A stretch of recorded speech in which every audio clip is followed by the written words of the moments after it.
നമസ്കാരം. ഈ ഒരു വീഡിയോയിൽ നാം കാണുന്നത് 2025 PSC ഓൺലൈനായി നടത്തിയ ഒരു LP സ്കൂൾ ടീച്ചറുടെ ചോദ്യവും അതിന്റെ മാത്സിന്റെ ഉത്തരങ്ങളുമാണ്. അത്യാവശ്യം നിലവാരം പുലർത്തിയ ഒരു എക്സാം ആയിരുന്നു ഇത്. ചില ചോദ്യങ്ങൾ SSC മാതൃകയിൽ കുറച്ച് ഡെപ്തിൽ വന്ന ചോദ്യങ്ങൾ കൂടെയാണ്. അത് നമുക്ക് ഈ വീഡിയോയിലൂടെ കാണാം.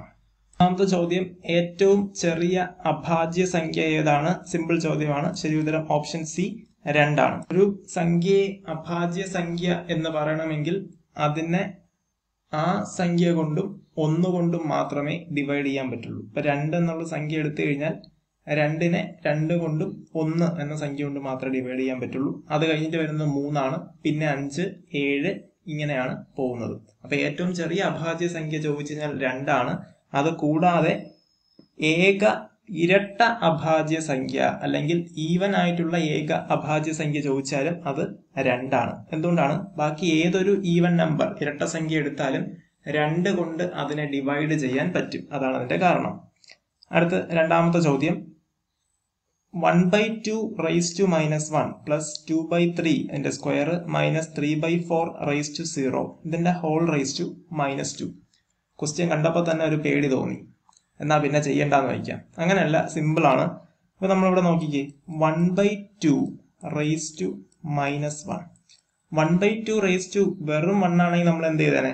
അത് തന്നെ അതുപോലെ എടുത്ത് എഴുതിയേനെ.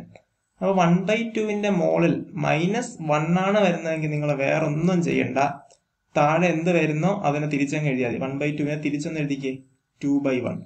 ബൈ 1 താഴെ വന്നിട്ട് എന്തെങ്കിലും കാര്യമുണ്ടോ? ഇല്ല, 2. അപ്പൊ 1/2ന്റെ ഇൻവേഴ്സ് എന്ന് പറയുന്നത് 2. ആദ്യത്തെ 2i പ്ലസ് അടുത്ത് 2/3ന്റെ സ്ക്വയർ. വേറെ പ്രശ്നമൊന്നുമില്ല. 2ന്റെ സ്ക്വയർ എടുക്കുക, 3ന്റെ സ്ക്വയർ എടുക്കുക. അപ്പൊ 2ന്റെ square 4 divided by 9 plus plus അല്ല, അടുത്തവിടെ കിടക്കുന്നത് മൈനസ് ആണ്. Minus 3/4 raise to 0. ഏത് സംഖ്യയും 0ന്റെ പവറായിട്ട് എഴുതി കഴിഞ്ഞാൽ മാത്സിൽ അതിനെ 1 ആയിട്ടാണ് എടുക്കുന്നത്. Any number raise to 0 is 1. അപ്പൊ 3/4 റൈസ് ടു 0 വന്നു കഴിഞ്ഞാൽ അത് 1 ആണ്. The whole raise to -2. അപ്പൊ ഇത് ചെയ്യുമ്പോഴത്തേക്കും 2ൽ നിന്ന് 1 കുറച്ചേ, ബാക്കി 1. 1 plus 4/9 the whole raise to -2. ഇങ്ങനെ വരുമ്പോഴത്തേക്കും നമുക്കൊന്ന് ക്രോസ് ചെയ്യാം. 9 plus 4/9 the whole raise to -2 ചെയ്യുമ്പോൾ 13/9ന്റെ റൈസ് ടു -2 എന്ന് കിട്ടി. ഇനി ഇതെങ്ങനെ നമുക്ക് ചെയ്യാം? ഇവിടെ ഒരു കാര്യം ശ്രദ്ധിക്കുക. നേരെ എടുത്ത് സ്ക്വയർ എടുത്ത് കൊടുക്കരുത്. എങ്കിൽ 169/81 നമ്മളെ തെറ്റിക്കാൻ വേണ്ടി ഓപ്ഷൻ ഇവിടെ ഉണ്ട്. പക്ഷെ ഇവിടെ ഒരു മൈനസ് കിടക്കുന്നുണ്ടോ? അതൊരു അപകടമാണ്. ഒന്നെങ്കിൽ നിങ്ങൾ ആദ്യം തിരിച്ചിടുക, മൈനസ് മോളുള്ളത് കൊണ്ട് 9/13 എഴുതുക, എന്നിട്ട് അതിന്റെ സ്ക്വയർ എടുക്കുക. അല്ലെങ്കിൽ ആദ്യം സ്ക്വയർ എടുക്കുക, പിന്നെ റിവേഴ്സ് ചെയ്യുക. അപ്പൊ ഇവിടെ ഞാൻ ആദ്യം ഒന്ന് തിരിച്ചിടുന്നു. ഈ മൈനസിനെ പരിഗണിച്ചുകൊണ്ട് ഞാൻ 13/9ന്റെ സ്ക്വയർ എടുത്തു, 169/81. ഇനി പവറിൽ എന്തുണ്ട്? ഒരു -1 കൂടെ ഉണ്ട്. കാരണം ഞാൻ ആദ്യം സ്ക്വയർ എടുത്തു, പിന്നെയാണ് ഇൻവേഴ്സ് എടുക്കുന്നത്. അപ്പൊ ഇത് വരുമ്പോഴത്തേക്ക് എന്ത് വരും? തിരിച്ചെടുക്കുക, 81/169. ഇതാണ് ഇതിന്റെ ഉത്തരം, 81/169. ഇവിടെ മനസ്സിലാക്കേണ്ടുന്ന കാര്യം, പവറിൽ മൈനസ് വന്നാൽ ആദ്യം ഒന്ന് തിരിച്ചിടുക, അത്രേ ഉള്ളൂ. 1/2 റൈസ് ടു മൈനസ് ആണ് കിടക്കുന്നതെങ്കിൽ 2 ആക്കുക. പിന്നെ മോളിൽ 1 2 അത് ഏതാണെന്ന് വെച്ചാൽ അതിനനുസരിച്ച് 1 ആണെങ്കിൽ വേറെ പ്രശ്നമൊന്നുമില്ല, 2 ആണെങ്കിൽ എന്ത് ചെയ്യുക? സ്ക്വയർ എടുക്കുക. ഇത്രയും വരുമ്പോഴത്തേക്കും അതിന്റെ കാര്യത്തിലൊരു തീരുമാനം. അടുത്ത ചോദ്യം, 7.83 ഇൻറ്റു 7.83 മൈനസ് 1.17 ഇൻറ്റു 1.17/6.67. ഇത് കാണുമ്പോഴത്തേക്കും ഇത് ഗുണിച്ചുകൊണ്ടിരുന്നു കഴിഞ്ഞാൽ നമുക്ക് ഈ ഒരു ചോദ്യം മാത്രമേ PSC പരീക്ഷയിൽ ചെയ്യാൻ പറ്റത്തുള്ളൂ, വേറൊന്നും ചെയ്യാൻ പറ്റത്തില്ല. ഇത് കാണുമ്പോൾ എന്ത് തോന്നണം? ഇതിനെ ഞാനൊന്ന് A എന്ന് വിചാരിക്കുക. അപ്പൊ അത് തന്നെയല്ലേ ഇപ്പുറത്തെ കിടക്കുന്നത്. അപ്പൊ A ഇൻറ്റു A എന്തായി? A സ്ക്വയർ മൈനസ് ഇതിനെ ഞാൻ B എന്ന് വിളിച്ചു, B into B square by ഈ രണ്ട് നമ്പർ തമ്മിൽ എന്തെങ്കിലും ബന്ധമുണ്ടോ? നിങ്ങൾ നോക്കിക്കേ, 7.83 നിന്ന് 1.17 കുറച്ചാൽ നമുക്ക് 6.66 കിട്ടും. അതായത് താഴെ കിടക്കുന്ന എയിൽ നിന്ന് B കുറയ്ക്കുന്നതല്ലേ? അതെ. ഇനി നമുക്ക് ഒരു സ്റ്റാൻഡേർഡ് ആയിട്ടുള്ള ഐഡന്റിറ്റി ആണ് A square minus B square എങ്ങനെ മാറ്റാം? A minus B into A plus B എന്ന് മാറ്റാം ബൈ എ മൈനസ് ബി. ഇതിൽ നിന്ന് ഈ എ മൈനസ് ബി കട്ട് ചെയ്ത് പോവും, എ പ്ലസ് ബി എന്ന് കിട്ടും. അപ്പോൾ ഇവിടെ ഞാൻ എ ആയിട്ട് എടുത്തത് 7.83 ആണ്. 7.83 പ്ലസ് 1.17 ഇത് രണ്ടും കൂടി കൂട്ടുമ്പോഴത്തേക്ക് നമുക്ക് 9 എന്ന് ആൻസർ കിട്ടും. ഇനി മാത്സ് ബുദ്ധിമുട്ടുള്ളവർ ഇങ്ങനെ പഠിക്കണ്ട. എന്ത് ചെയ്യണം? മുകളിലെ നെഗറ്റീവ് എ സ്ക്വയറും ബി സ്ക്വയറും രണ്ടെണ്ണം ഗുണിച്ചു, ഒരേപോലുള്ള രണ്ടെണ്ണം ഗുണിച്ചു, അതിൽ നിന്ന് കുറച്ചു ബൈ അവയുടെ വ്യത്യാസമാണ് താഴെ കിടക്കുന്നതെങ്കിൽ മുകളിലെടുത്ത് രണ്ടും കൂടി അങ്ങ് കൂട്ടി വെച്ചാൽ മതി. അങ്ങനെ പഠിക്കുന്നതുകൊണ്ട് കുഴപ്പമില്ല. ഇതാണ് ഇതിന്റെ യഥാർത്ഥ റൂൾ കൂടി ഒന്ന് പറഞ്ഞെന്ന് മാത്രം. അടുത്ത ചോദ്യം, സമാന്തര ശ്രേണി എ പി അരിത്തമെറ്റിക് പ്രോഗ്രഷൻ ആണ് ഇവിടെ തന്നിരിക്കുക. A plus D, A plus 2d etcetera up to A plus 30d. ഇങ്ങനെ ഒരു ചോദ്യം വരുമ്പോഴത്തേക്കും നമുക്ക് എന്ത് ചെയ്യാം? ഇത് കാണുമ്പോഴത്തേക്കും ലോജിക്ക് ഒന്നും തോന്നുന്നില്ല എന്ന് വയ്ക്കുക. ആദ്യത്തെ 3 എണ്ണം എടുക്കുക. ഇത് 3 കൂടെ ഒന്ന് കൂട്ടി വയ്ക്കുക. ഇതിന്റെ ശരാശരി പറഞ്ഞാൽ ആദ്യത്തെ 3 എണ്ണം, 3 സംഖ്യകളുടെ ശരാശരി എന്ന് പറഞ്ഞാൽ ആ 3നെയും കൂടി കൂട്ടുക, എണ്ണം കൊണ്ട് ഡിവൈഡ് ചെയ്യുക. അപ്പൊ ആദ്യം 3 എണ്ണത്തിനെ കൂട്ടി ഇവിടെ കൂട്ടുമ്പോഴത്തേക്ക് നമുക്ക് എന്ത് കിട്ടും? A plus D plus A plus 2d divided by എത്ര എണ്ണം ഉണ്ട്? ഇത് ഒന്നാമത്തെ സംഖ്യ, ഇത് രണ്ടാമത്തെ സംഖ്യ, ഇത് മൂന്നാമത്തെ സംഖ്യ, ആകെ 3 സംഖ്യ. ഇത് കൂട്ടുമ്പോഴത്തേക്ക് നമുക്ക് 1a 2a 3a ഉണ്ട്. 3 കൂടെ ചേർത്ത് 3a plus 1d plus 2d ചേർക്കുമ്പോൾ 3d ബൈ 3. ഈ 3നെ മൊത്തത്തിൽ പുറത്തെടുക്കാം. 3 into A plus D by 3 cut ചെയ്തു. ബാക്കി നമുക്ക് കിട്ടുന്നത് എ പ്ലസ് ഡി ആണ്. അപ്പൊ എ പ്ലസ് 2d വരെയുള്ള സംഖ്യകളുടെ തുക എടുത്ത് ശരാശരി എടുത്തപ്പോഴത്തേക്ക് നമുക്ക് എ പ്ലസ് ഡി കിട്ടി. അപ്പൊ ഈ ഇവിടെ 2 ആയിരുന്നു, നമുക്ക് ശരാശരി ആയിട്ട് വന്നത് 1d ആണ്, 2ന്റെ പകുതി. അപ്പൊ ഇതിൽ നമുക്കൊരു ലോജിക്ക് മനസ്സിലായി. അങ്ങനെ 30 വരെയുള്ള ഇത് 30 വരെ എടുക്കുമ്പോഴത്തേക്ക് ഇവിടെ 31 എണ്ണം വരും. അതിന്റെ നേർ പകുതി എന്ന് പറയുമ്പോൾ ഈ 30ന്റെ പകുതി എടുത്താൽ മതി. ഇത്ര വരും? 15. A plus 15d. ഇങ്ങനെയാണ് ഇതിന്റെ ഉത്തരം കണ്ടെത്തേണ്ടത്. നമുക്ക് ലോങ് മെത്തേഡ് ഒന്നും ആലോചിക്കാനുള്ള നേരമൊന്നും ഇവിടെ കിട്ടത്തില്ല. അടുത്ത ചോദ്യം, x/3 = y/4 = z/7 ആണെങ്കിൽ x plus y plus z എത്ര? ഇങ്ങനെ എക്സിന് അല്ലെങ്കിൽ വൈ ഇസഡിന് താഴെ ഡിവിഷൻ വന്നു കഴിഞ്ഞാൽ വേറെ ഒന്നും ചെയ്യണ്ട. എക്സിനെ നമുക്ക് എന്തായിട്ട് എടുക്കാം? എക്സ് 3 ആയിട്ട് എടുക്കാം. വൈക്ക് താഴെ വരുന്നതിന് നമുക്ക് വൈയുടെ വാല്യൂ 4 ആയിട്ട് എടുക്കാം. ഇസഡ് 7 ആയിട്ട് എടുക്കാം. അപ്പൊ നമ്മൾ ചോദിച്ചാൽ X plus Y plus Z by Z എത്ര എന്നാണ്? X plus Y plus Z by Z ഇതങ്ങ് കൂട്ടി വെച്ചാൽ മതി.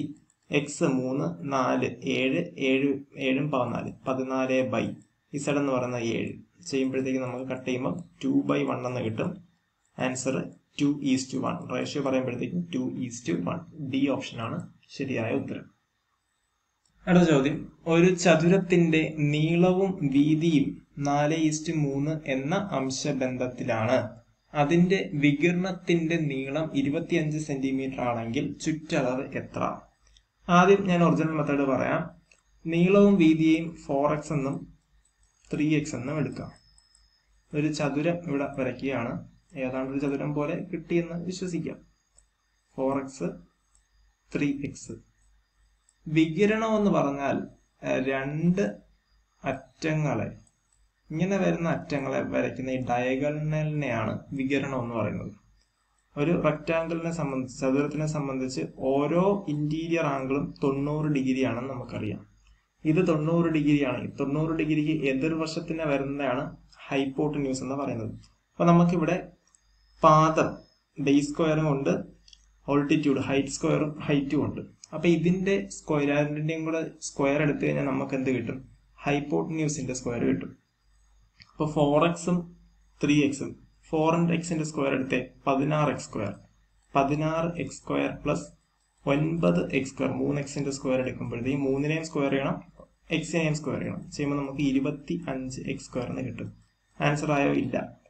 രണ്ടിനെയും കൂടെ സ്ക്വയർ എടുത്തതിന് ശേഷം നമ്മൾ റൂട്ട് എടുക്കുമ്പോഴാണ് നമുക്ക് ഈ ഹൈപ്പോട്ടന്യൂസിന്റെ നീളം കിട്ടുക. 25 റൂട്ടിന് പുറത്തു വരുമ്പോഴത്തേക്കും 5 മാറും. എക്സിന്റെ സ്ക്വയറും റൂട്ടും കൂടെ വന്നു കഴിഞ്ഞാൽ ആ സ്ക്വയറിനെ ക്യാൻസൽ ചെയ്താൽ മതി, ബാക്കി എക്സ് 5x എന്ന് കിട്ടും. അപ്പൊ ഈ വികിരണത്തിന്റെ നീളം നമുക്ക് കിട്ടുന്നത് 5x ആണ്.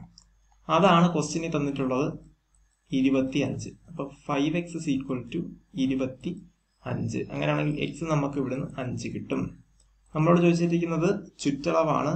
ഒരു ചതുരത്തിനെ സംബന്ധിച്ചിടത്തോളം ചുറ്റളവ് എന്ന് പറയുന്നത് അതിന്റെ ലെങ്ത് ബ്രെഡ്ത്തിന്റെയും കൂടെ കൂട്ടിയിട്ട് 2 എടുക്കുക. കാരണം ഇത് 4x ആണ്, ഇത് 4x ആണ്, ഇവിടെ 3x ആണ്, ഇതും 3x ആണ്. അതുകൊണ്ട് 2 times l plus b ആണ് റെക്ടാംഗിളിന്റെ ചുറ്റളവിന്റെ ഫോർമുല. അപ്പൊ ഇത് ചെയ്യുമ്പോഴത്തേക്കും 2 times 4x plus 3x, 4 3 കൂടെ കൂട്ടിയാൽ 7, 7x ഇൻറ്റു 2 14x. എക്സിന്റെ സ്ഥാനത്ത് 5 കൊടുക്കുക, 14 5 70. ഇനി ഇതിന്റെ ഷോർട്ട് കട്ട് കൂടി വേണമെങ്കിൽ ഒന്ന് പറയാം. ഞാൻ ലെങ്ത് ഇവിടെ 4 പാർട്ടെന്നും ബ്രെഡ്ത്ത് 3 പാർട്ടെന്നും എടുത്തു. റെക്ടാംഗിൾ ആയതുകൊണ്ട് ഇവിടെ ആംഗിൾ 90 ആയിരിക്കും. അപ്പൊ നമ്മുടെ ഹൈപ്പോട്ടന്യൂസ് സ്ക്വയർ വെച്ചിട്ട് നമുക്ക് എന്ത് കിട്ടും? നമ്മുടെ പൈതഗോറസ് തിയറം വെച്ചിട്ട് ഇത് 5 എന്ന് കിട്ടും. 4 3, 4ന്റെ സ്ക്വയർ 16, 3ന്റെ സ്ക്വയർ 9, 25 എന്ന് കിട്ടും. അതിന്റെ റൂട്ട് എടുക്കുമ്പോൾ 5. അപ്പൊ ഈ 5 പാർട്ടാണ് 25. 5 പാർട്ട് 25. അങ്ങനെയാണെങ്കിൽ ഒരു പാർട്ട് 5 എന്ന് കിട്ടും. ഒരു പാർട്ട് 5ന് തുല്യം. നമുക്ക് കണ്ടുപിടിക്കേണ്ട ചുറ്റളവാണ്. ചുറ്റളവ് എന്ന് പറഞ്ഞാൽ 2 ടൈംസ് എൽ പ്ലസ് ബി ആണ്, ലെങ്ത് പ്ലസ് ബ്രെഡ്ത്ത്. പിന്നെ നമ്മൾ നേരത്തെ ചെയ്ത പോലെ തന്നെ ഒരു പാർട്ട് നമുക്ക് 5 കിട്ടിയതുകൊണ്ട് 14 × 5 70 തന്നെ നമുക്ക് ഇതിൽ കൂടെ ആൻസർ ചെയ്യാൻ പറ്റും. അടുത്ത് തന്നിരിക്കുന്നത് താഴെ തന്നിരിക്കുന്നതിൽ ശരിയായ പ്രസ്താവന ഏതെന്നതാണ്. ഇവിടെ ആദ്യം തന്നിരിക്കുന്നത് 0.09 ഈസ് ഗ്രേറ്റർ ദാൻ 7/8. നമുക്ക് ഓപ്ഷനിൽ കൂടെ മാത്രമേ കണ്ടെത്താൻ സാധിക്കുകയുള്ളൂ. അപ്പൊ ഇവിടെ നോക്കിക്കേ, 8നെ 7 കൊണ്ട് ഡിവൈഡ് ചെയ്താൽ പോകത്തില്ല. നമ്മൾ ആദ്യം ഒരു പോയിന്റ് കൊടുത്തു, ഒരു 0 അകത്ത് കൊടുത്തു. 70 7 8 തവണ പോകും, 64 ശിഷ്ടം 60. പിന്നെ എത്ര തവണ പോകും? 7 തവണ പോകും, 56. അപ്പൊ ഇവിടെ നമുക്ക് വന്നിരിക്കുന്നത് 0.09 എന്ന് പറയുന്നത് ഗ്രേറ്റർ ദാൻ 0.87. ഇത് ശരിയാണോ? 0.09 ഒരിക്കലും 0.8 വലുതല്ല, ചെറുതാണ്. ഇത് തെറ്റാ. അടുത്ത് 6% ഈസ് ലെസ് ദാൻ 0.09. ഈ 0.09നെ 9/100 എന്ന് എഴുതിയ പ്രശ്നമുണ്ടോ? 9 എഴുതിയിട്ട് 2 പോയിന്റ് മാറ്റുന്നതല്ലേ 0.09. അപ്പൊ ഇത് ഓക്കെയാണ്. ഇത് 9% മറ്റൊരു രീതിയിൽ എഴുതാം. അപ്പൊ 6% ഈസ് ലെസ് ദാൻ 9%. ഇത് ശരിയാണ്, വളരെ ശരിയാണ്. 8 × 10⁻³ ആണ് തന്നിരിക്കുന്നത്. 8 × 10⁻³ ആയിരുന്നെങ്കിൽ എന്ത് ചെയ്തേനെ? 8 എഴുതിയതിനു ശേഷം 3 0 ഇട്ടേനെ. അപ്പൊ 8 × 10⁻³ എന്ന് പറഞ്ഞാൽ 8 എഴുതുക. നമ്മൾ മറ്റത് ഗുണിച്ചതിന് പകരം ഇവിടെ ഡിവൈഡ് ചെയ്യുക. 3 0 താഴെ ഡിവൈഡ് ചെയ്യുക. വെറും 0 അല്ല, ആദ്യം 1 ഇടുക, പിന്നെ 3 0. അപ്പൊ 8/1000 അതെങ്ങനെയെങ്കിലും 8/100 വലുതാവൂ? ഇല്ല. 8/1000 നമ്മൾ മാറ്റി എഴുതി കഴിഞ്ഞാൽ നമുക്ക് 0.008 എന്ന് വരും. ഇത് ഗ്രേറ്റർ ദാൻ 0.08 എന്നാ പറയുക. ഇതൊരിക്കലും ശരിയല്ല, ഇത് തെറ്റാണ്. അതുകൊണ്ട് തന്നെ ഈ ഓപ്ഷൻ തെറ്റാണ്. ഓപ്ഷൻ ശരിയാവുന്നത് ബി ഓപ്ഷനാണ്.